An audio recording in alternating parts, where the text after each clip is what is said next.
परमवीर चक्र विजेता मेजर शैतान सिंग समुद्रसपाटीपासून 4300 मीटर म्हणजे सुमारे 15,000 फूट उंचीवर वसलेलं चुशूल हे हिमालयाच्या पर्वतरांगांमध्ये वसलेलं एक छोटंसं खेडं. 40 किलोमीटर लांब आणि 6 किलोमीटर रुंद अशा खोऱ्यातलं हे गाव. जम्मू काश्मीरमधील ही शिखरं लडाखमध्ये 6,000 मीटरपेक्षाही अधिक उंचीची आहेत. पँगॉंग सरोवर हे सुमारे 160 किलोमीटर लांबीचं खाऱ्या पाण्याचं सरोवर आणि स्पानगर त्सो हे सरोवर इथून जवळच असून ते या भागात येणाऱ्या पर्यटकांचं आकर्षण आहे. नेफा भागात चीनने 20 ऑक्टोबर 1962 रोजी आक्रमण केलं. यावेळी 7 इन्फंट्री ब्रिगेडकडे कामेंग भागाच्या संरक्षणाची जबाबदारी होती. त्यावेळी लडाख भागात चीन सैन्याने जमावजमाव केल्याच्या बातम्या होत्या. पण आघाडीवरील सैनिकांना थोडंसं मागे हटवण्यापलीकडे या भागात पहिल्या महिनाभरात फारसं काही घडलं नाही. 114 इन्फंट्री ब्रिगेडकडे सिंधू नदीच्या खोऱ्याच्या प्रवेशद्वाराच्या संरक्षणाची जबाबदारी होती.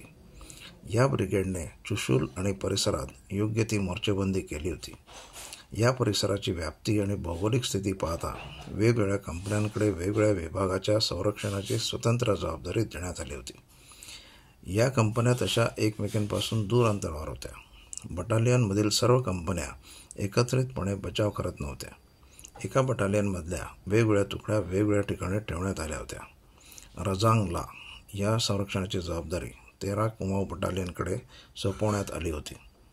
13 कुमाऊ बटालियनच्या सी तुकडीचं नेतृत्व मेजर शैतान सिंग यांच्याकडे होतं. रजांगला या खिंडीच्या संरक्षणाची जबाबदारी या सी तुकडीवर होती.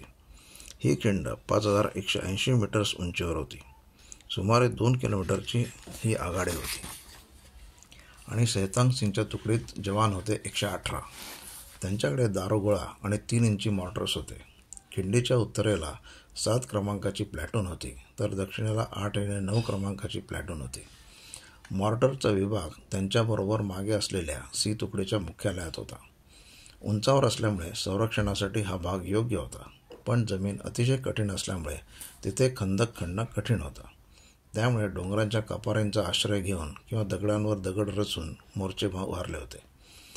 3 प्लॅटून्सनी तिन्ही बाजूंनी संरक्षण पळी उभी केली होती, पण त्या भूप्रदेशामुळे या तिन्ही प्लॅटून्सचा बटालियनमधील अन्य तुकड्यांशी संपर्क नव्हता. डोंगर रांगा आणि उंची यामुळे या प्लॅटून्सना मागून तोफांचं संरक्षण देणंही शक्य नव्हतं. त्यावेळी भारतीय सैन्याचं एवढं अत्याधुनिकीकरण झालेलं नव्हतं आणि सैन्याकडे पहाडी भागात चालतील अशा विशेष तोफाही नव्हत्या. चीनने मात्र 13 कुमावर मारा करण्यासाठी अवजड तोफा आणल्या होत्या.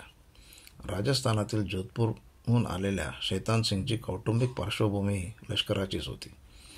त्यांच्या मनात कर्तव्याबद्दल अत्युच्च निष्ठा आणि जाणीव होती. शैतान सिंग शांत स्वभावाचा होता आणि त्याची परमेश्वरावर श्रद्धाही होती. आपल्या कनिष्ठ सहकाऱ्यांकडून त्यांनी अतिशय चांगला सराव करून घेतला होता.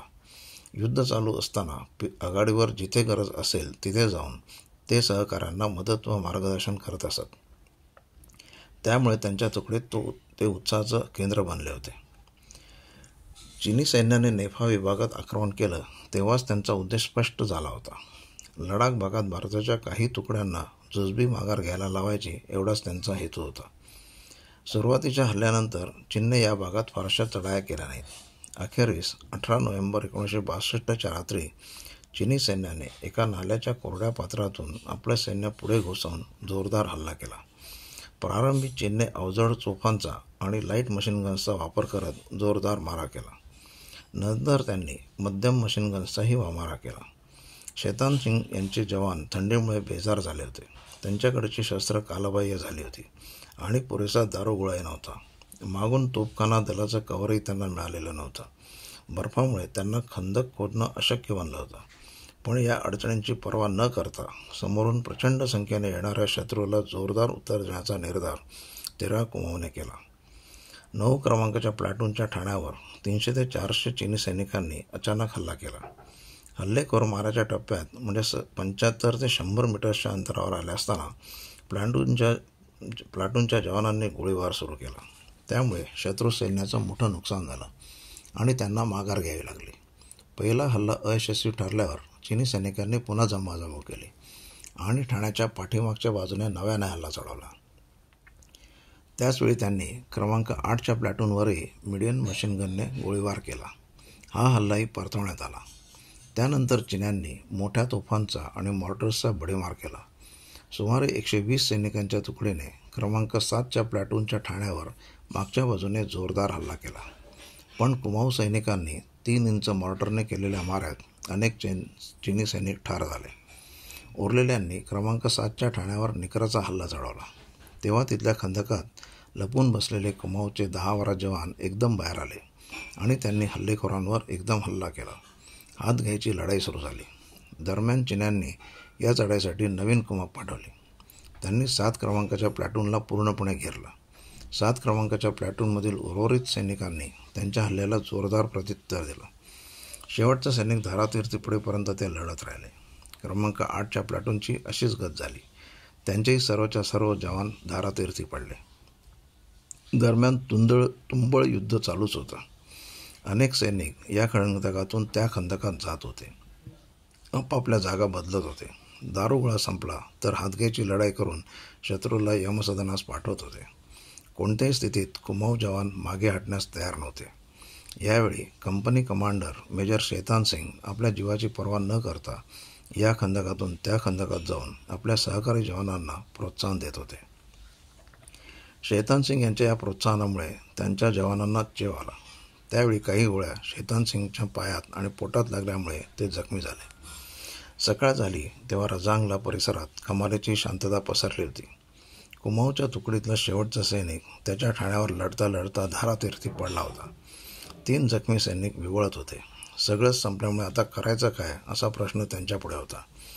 जखमी शैतान सिंग यांना मुख्य तळाकडे माघारी घेऊन जाऊ असा विचार त्यांनी केला.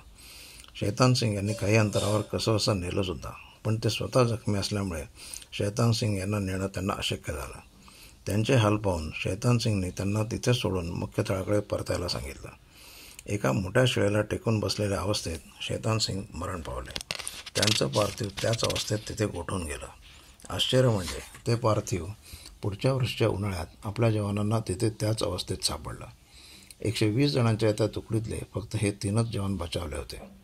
जखमी अवस्थेतच ते कसेबसे मुख्य तळापर्यंत पोहोचले. खरोखरच अगदी अखेरचा माणूस असेपर्यंत ते जवान तिथे लढले होते.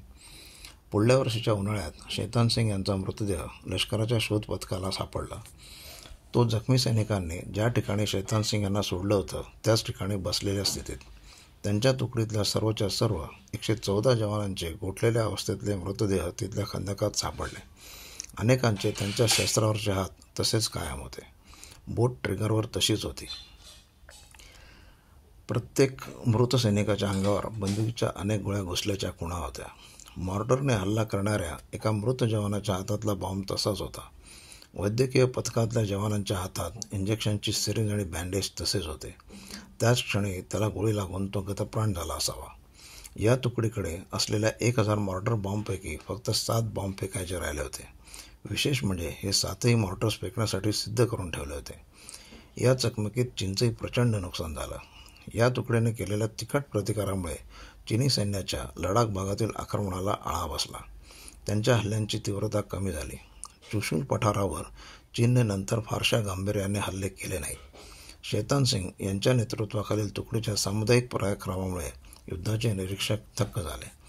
प्रसिद्ध इतिहासकार व लेखक जो दास यांनी या लढाईची तुलना थर्मोपियालेच्या लढाईशी केली आहे. या अतुलनीय शौर्याबद्दल मेजर शैतान सिंग यांना परमवीर चक्र हे सर्वोच्च बहुमानाचं शौर्य पदक मरणोत्तर देण्यात आलं. शैतान सिंग यांच्याबरोबर लढणाऱ्या नाईक हुकुम सिंग, नाईक गुलाब सिंग यादव, लान्स नाईक राम सिंग यांना मरणोत्तर वीरचक्र देण्यात आलं. सुभेदार रामकुमार आणि सुभेदार रामचंदर यांनाही वीरचक्र देण्यात आलं. हे सर्वजण हरियाणातल्या रेवारी जिल्ह्यातील गुडियानी गावचे होते. त्या गावात या वीरांच्या स्मरणार्थ एक स्तंभ उभारण्यात आला आहे. शैतान सिंग आणि त्यांच्या तुकडीने केलेल्या प्रतिकारात चीनचे सुमारे 1000 सैनिक ठार झाले. त्यांनी शर्थीने आणि शौर्याने चीनचा हल्ला रोखला. त्यानंतर चिनी फौजांनी चुशूल भागात फारशा चढाया केल्या नाहीत.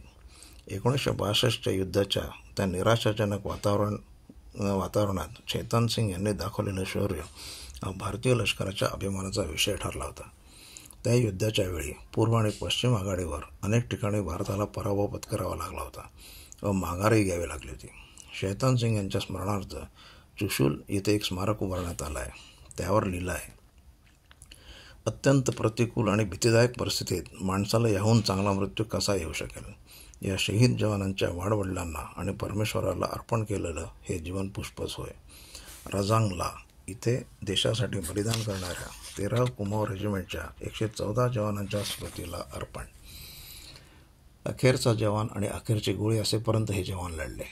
चीनने प्रचंड लोकसंख्येने केलेला हल्ला या शूरवीर जवानांनी 18 नोव्हेंबर 1962 रोजी परतावून लावला.